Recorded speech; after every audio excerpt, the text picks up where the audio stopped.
let me just tell you though, when I first started talking about the $500 billion cuts to Medicare, the words going around Washington, who said it? Well, guess what? The CBO validated those numbers. But before they did, one time I got a call from the New York Times reporter and said, almost in an accusing manner, Mr. Martin, where do you come up with those numbers? $500 billion, like I pulled it out of the air. And I said, well, ma'am, I'm a little newspaper reporter. I like to think we believe what we read in the press. And I said, I read that in your newspaper. I thought she had hung up on me. She hadn't. She was still there. But let me just tell you something. I'm so proud of seniors doing what they did back in August. How do we keep the momentum going?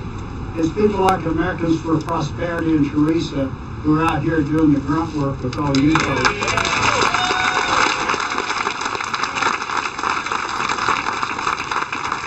Because the leaders back there, Harry Reid and Pelosi and the President, they think you aren't paying attention, and you are. And I got to tell you, there's an old saying that a lie can travel halfway around the world before the truth can get its shoes on or its hat on in this case. I'm telling you, the truth is here now.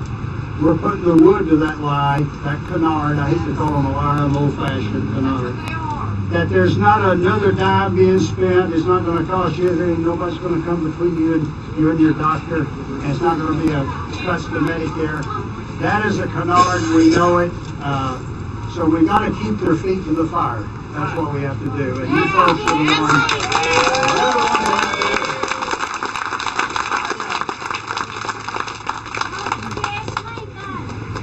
Teresa pointed out that this bill now has 2,074 pages. I had a copy of the Constitution out the other day. The Constitution itself, even with the 27 amendments, comes to about 40 pages. I think if you could cut down 40 pages for the Constitution, it takes 2,000 and some pages for a bill on one issue. Cut it down to the size of the Constitution, you may have something. Let me conclude on this note. There's a senior citizen tsunami headed toward Congress.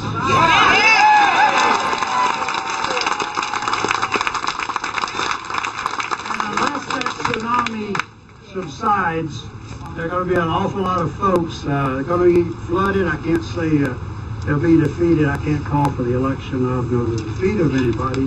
But let me put it this way. I won't cry crocodile tears if certain one of them don't come back. And one final thing on the New York Times I mentioned a while ago. Maureen Dowd said a while back in one of her columns. I know she's one of your favorites. She concluded after those August things, she said, those folks out there, they're old. But we vote. Well, I looked it up.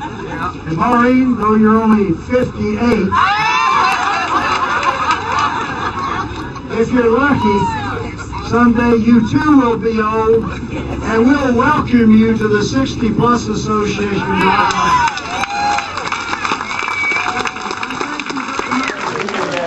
Yes, it is true. I'm a Canadian citizen, and I am very proud to say that I'm working towards my Canadian citizenship right here in the United States of America. I am very proud. Is that not a good thing? I'm very proud. It's a good deal. I'm going to be an American citizen living the American dream. Big deal. All right, folks. It's a wonderful deal. It's a great deal. All right.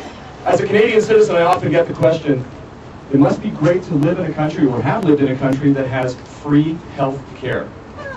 And folks, I got to tell you, it is anything but free. Canadians pay a disproportionately higher amount in taxes than here in the United States, by far.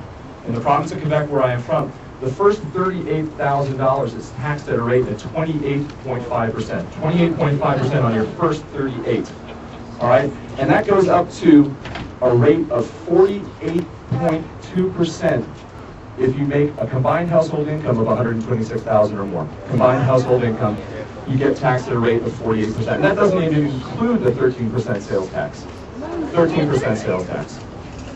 So what did it mean to come to the United States for me? What it meant was a bi-weekly increase of $313 in my pocket every 2 weeks. And you may go, well, didn't you have to pay for insurance here? Well, yes, I did. But it was offset by the supplemental insurance I paid in Canada to pay for vision, dental, and hospital upgrades, hospital co-pays, etc. So that was an offset. The annual increase for me by moving to the United States was $8,000 a year in my pocket. $8,000 a year.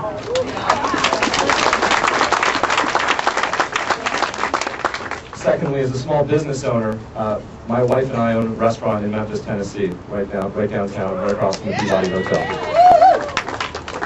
We are very, very scared, nervous.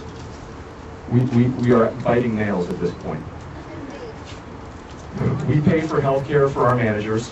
We do our best. We offer as much as we can. With the threat of an 8% payroll tax, if we do not provide health care for each and every one of our 55 employees, which we already try to do now, an 8% tax on our payroll represents $40,000 a year. Off the bottom line, folks, $40,000 a year. There's only 3 places to get that. Plus the new Hampshire saying on Medicare. I can reduce payroll, I can raise prices, or I can close my doors. And that's a real threat. It's a real threat. Folks, I can't tell you how important your voices are today. They've never been more important than right now. Please be heard. It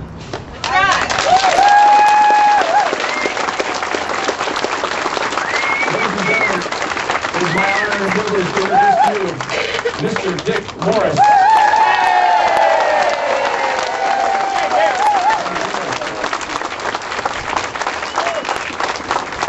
Can't help escape the feeling that I've been here once or twice. Might have been under different auspices. Somebody else, but it's good to be back here now.